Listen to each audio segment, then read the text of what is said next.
Welcome to everybody. I'm Steve Brown. It has been my privilege to be your television host for the Tour of Utah for the past 2 years, and it gets bigger and better.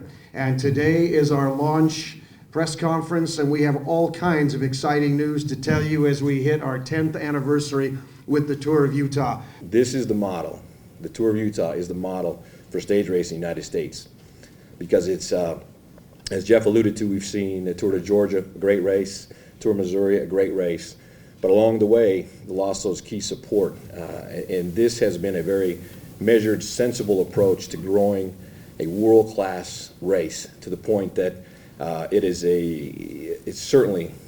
not hype. This is one of the best races in the world. It's one of the hardest races. It is worthy of its name. You know, Utah has a goal of setting a nationwide standard for being the most proactive with respect to supporting the recreation economy. Why is that? Because we have the natural assets, because we have outdoor recreation as part of our culture, it's our identity, and it's our quality of life. Furthermore, it provides jobs for us, and so we can have this win-win situation where, because of everything that we have, we not only does it enhance our quality of life, but we have the jobs as a result of it, and we have the Tour of Utah because of that. Well, it may barely be February, but in the minds of fans of bike racing and bike racers alike, it's time to talk Tour of Utah. I'm here with four-time national champion Fred Rodriguez. How are you? Thanks for coming. I'm good, thanks. So here's a thought that I had while you were speaking about how you've extended your career through smart training, through great nutrition.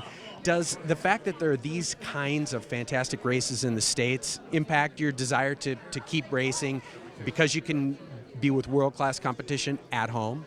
Oh, definitely. I mean, a big part of my decision to come back home was my daughter was born. I have 3 kids now, and it was too hard to go back and forth, and I need to make decisions, so I came back home, stayed. But I still wanted to race, so it's important for me to be able to race at the top level, and this allows me to do that. Great show today, huh? Yeah, thanks, Terry. Yeah, we're excited. There's a lot of work coming into today, and it's always exciting to announce the host cities.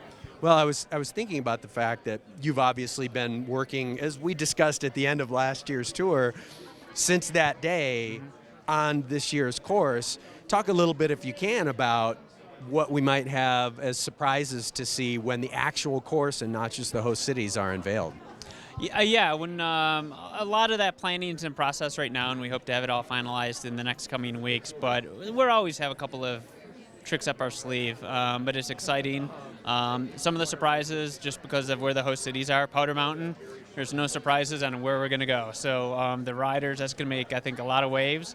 And the ascent up to Powder Mountain is going to be one of the toughest in the world. Coming back to Park City, some things like that. We've got some of our traditional climbs that are in there, over Empire Pass and Snowbird and with Powder Mountain, but we still have a couple of things to reveal here in a couple of weeks. It's a pretty cool thing that Evanston, Wyoming is being included in this year's course. Yeah, you know, Evanston, it's so close to Park City. You know, it's a quick trip over there. It's beautiful. We've all vacationed and camped up in Mirror Lake Highway, and it's one of those areas that we've always kept in a drawer, kind of for the future. And finally, it just presented itself, and we went over and met with the folks over in Evanston, and they welcomed us with open arms, and it just kind of happened. I think it's going to be a great stage. We're going to be finishing in Camas. That's a little going to be a nice when we present the courses. We just don't finish in Camas. It's going to, you know, I'll just leave a little bit to the imagination, but there's going to be some additional details to come. Talk about your perspective of going all the way back to the 7-Eleven days. Could you ever have imagined that stage racing in the United States would be like this in the year 2014? You could only hope. I think back in 7-Eleven team days, you know, the Coors Classic was really the kind of the big stage race in the U.S. and maybe the only one at that level. And now we're fortunate that we have certainly Larry H. Miller Tour of Utah, Amazon Tour of California, and of course the USA Pro Challenge in Colorado. So wonderful showcases for our sport and for the States as well. We have something here that nobody else has, and I think that's what's taken it and continues to help this race evolve. You know, certainly, as I mentioned earlier, with respect to the communities, one thing that made the Olympics as successful as they were was the amount of volunteerism that occurred, right? And you'll see that when you go around to these communities. It's the volunteers, it's the community members who make this one as successful as it is. And I think it's certainly with the Millers, Greg, Steve, and the whole family, having that passion and vision to invest in something like this. It's not easy. It's hard to get your hands around. There's no ticket sales. There's no concessions, all the traditional money makers for a sport that they understand with the Utah Jazz. It's not there for you. So you've got to understand the bigger vision and what this means to the state and showcasing the state worldwide. And again, we believe cycling does that better than any sport, and it's fantastic that they have that vision and have stuck with it. So will you go to Europe at all this spring to race any of the classics, any of the monuments? I mean, I wish I could still do that, but it would be fun because I miss those races too. But at the same time, my focus is here in the U.S. Between the American races and trying to keep my U.S. title, I'm going to try to defend that. I think that's enough. And 3 kids running around, we just got a dog. I got a lot on my plate.